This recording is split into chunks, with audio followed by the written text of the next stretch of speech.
কামৰূপ জিলাৰ অন্তৰ্গত ৰামদিয়াৰ বঙালতলাস্থিত চৈতন্য সত্ৰৰ প্ৰাংগণত নিৰাময় ন্যাসৰ উদ্যোগত আৰু ৰূপনগৰ কলা কৃষ্টি সংঘৰ সৌজন্যত আৰু শংকৰদেৱ নেত্ৰালয়ৰ চিকিৎসকসকলৰ দ্বাৰা এটি বিনামূলীয়া চকু চিকিৎসা শিবিৰ ইয়াত অনুষ্ঠিত কৰা হৈছে আৰু এই পোনপটীয়া সম্প্ৰচাৰ দেখুৱাই থাকিবলৈ সক্ষম হৈছোঁ।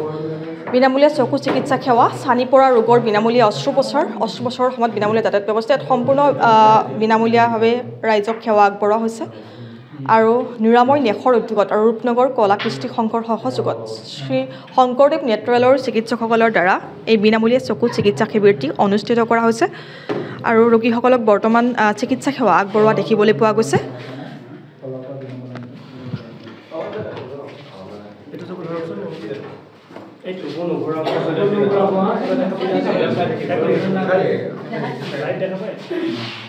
আমি কথা পাতিবলৈ চেষ্টা কৰিম। প্ৰথমে আপোনাৰ কাষলৈ আহিছোঁ, আচলতে কি কাৰ্যপন্থা হাতত লৈছে অকণমান থুলমূল?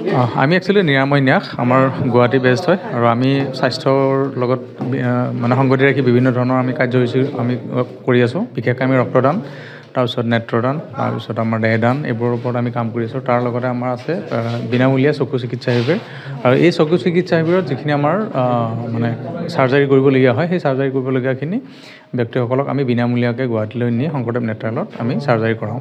এইখিনি হ'ল আমাৰ আজিৰ হেৰিটোত। আৰু বিশেষকৈ আমি বিভিন্ন অঞ্চলত কৰি আছোঁ। কামৰূপত চলি আছে, দৰঙত চলি আছে, লখিমপুৰত চলি আছে, এনেকৈ বিভিন্ন আমাৰ জিলাত চলি আছে এই মানে কাৰ্যসূচী। আৰু আজি ইয়াতে আমাৰ ৰূপনগৰ কলা কৃষ্টি সংঘ তেওঁলোকে সহযোগ কৰিলে এই বঙালতলা কামৰূপত। গতিকে ভাল লাগিছে, গেডাৰিংটো খুব ভাল হৈছে। এতিয়ালৈকে আমাৰ 40জন মানৰ অলৰেডি আমাৰ চেকআপ হৈ গ'ল আৰু আমাৰ আশা কৰিছোঁ ভাল এটা গেডাৰিং হ'ব আৰু তেনেকৈ চলি আছে, আমাৰ চলি থাকিব। প্ৰত্যেক মাহে আমি মিনিমাম 2টাকৈ আমি কেম্প কৰি আছোঁ। নিৰাময় কৰিবৰ কাৰণে আগবাঢ়ি আহিছে সমাজত? তেনেকুৱা নহয়, একচুৱেলি চবেতো কৰিয়ে চব মানে সমাজততো চব মানুহে কৰি আছে, গতিকে আমি যে কৰিছোঁ ঠিক তেনেকুৱা নহয়। আৰু আমি তেনেকৈ তাৰে এটা অংশ আৰু আমাৰ জৰিয়তে যদি দুজন ব্যক্তিক আমি অলপ সহায় কৰিব পাৰোঁ, সেইটোৱে আমাৰ উদ্দেশ্য। তেনেকৈ সেনেকৈ উদ্দেশ্য লৈ পেলাই আমি চলি আছোঁ, কৰাই আছোঁ, আগবাঢ়ি গৈ আছোঁ।